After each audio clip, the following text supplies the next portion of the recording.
Est-ce que vous savez ce qu'est un jardin partagé? Si je devrais donner mon avis, je pense que ça serait un jardin partagé en thème. Comme ici, on a ce genre de jardin qui reste assez occidental et en plein centre le jardin japonais. Je le verrais plus comme ça en fait. Partagé par plusieurs personnes, des gens de toutes catégories, enfants, personnes âgées, étudiants. Pour moi, ce serait un jardin où on puisse partager de l'art, mais aussi des connaissances. Je pense que le jardin partagé, c'est les jardins publics, comme ce jardin. Ce sera un jardin où n'importe qui puisse venir pour s'allonger sur le sol, pour s'asseoir sur un banc, pour se reposer, pour se détendre, pour faire le vide dans son esprit. Ce sont des jardins qui sont mis en commun par des habitants dans les villes ou dans les cités pour faire, je dirais, quelque part leur culture en commun et revenir sur des aliments plus sains.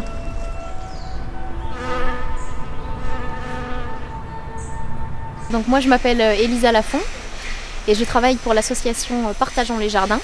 Donc c'est une association qui existe en tant qu'association depuis 4 ans.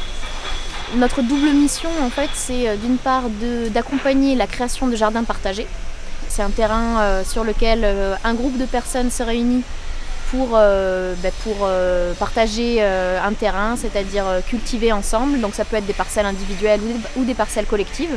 C'est les gens qui décide des règles du fonctionnement. La deuxième mission de notre association, c'est l'animation de réseau. Donc l'animation de réseau, ça passe par un centre culturel qu'on a donc dans notre local avec des livres, des documents sur le jardinage.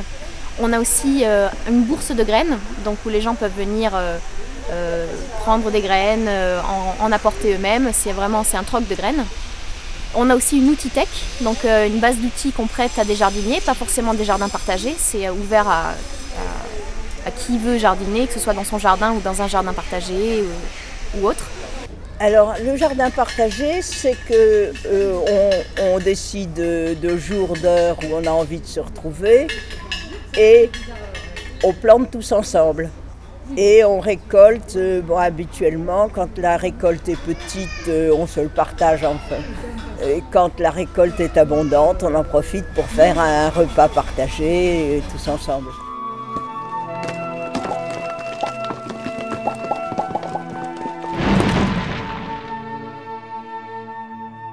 Heureusement qu'il y a des gens qui ont pensé à nous, les gens qui habitent dans la ville, et qui aiment bien jardiner ou faire de beaux jardins comme ça.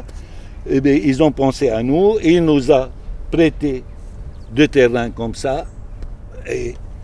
Et là, il faut être à la hauteur et faire vraiment de bonnes choses et de belles choses, qu'on soit fiers d'abord de nous-mêmes et que les autres aussi ils seront fiers de tout ce qu'on a fait comme travail.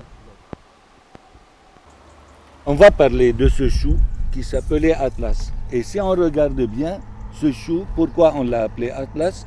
Parce qu'il fait comme l'Atlas du monde. Et après, il y a le chou italien. Et ces choux-là, il faut qu'ils passent l'hiver dans le jardin. Il faut qu'ils gèlent dessus. Et comme ça, ils pondent mieux. Il faut qu'il y aura le froid. Et jusqu'à maintenant, il ne l'a pas eu. Et les bestioles, ils ont commencé à bouffer. Et on dit pourquoi? Parce qu'il faut que tout le monde mange. Mais les gens, ils disent, ouais, j'ai du top, il est sorti à côté de mon chou et il les a abîmés. Non. Et moi, je n'aime pas le tuer. Il y en a d'autres qui le tuent. Mais mes enfants, ils m'ont trouvé cette astuce. Chaque fois qu'il y a un top qui va sortir, on met une bouteille de plastique. Avec la vibration du vent, la bouteille, elle va faire un petit bruit comme ça. Et là, le top, il s'en va. Et là, maintenant, les tops, ils vont chez le voisin, pas chez moi.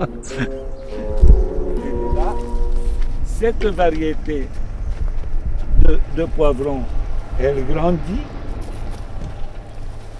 Mais elle grandit fort, comme ça. Même il y en a un qui est arrivé à 27 cm l'autre fois, en longueur. Ce poivron, il est doux, il est sucré. Ça se mange comme un concombre, ça se mange dans la salade même. Il vient de Guadeloupe, il s'appelait le Big Sun. Il est là, et c'est un poivron, il ne faut pas le toucher avec le doigt à table. On le mange qu'avec le couteau et on frotte le pain avec. Il est là, il va grandir, il va devenir comme ça. Et il n'aime pas la chaleur d'été d'ici.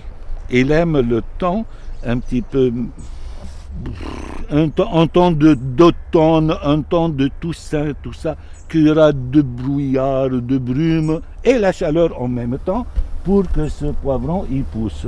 Mon voisin Mohamed, il aime bien faire des fèves et lui c'est un spécialiste des fèves. Et moi j'essaie de faire des fèves mais j'ai jamais réussi à le battre. Ces fèves ils sont meilleurs que chez moi, c'est toujours pareil et c'est pour ça que je considère ça comme concurrence. Et au contraire, moi j'ai battu M. Mohamed avec mes tomates parce que je pars avec 27 variétés de tomates différentes et lui il n'a jamais réussi à le faire.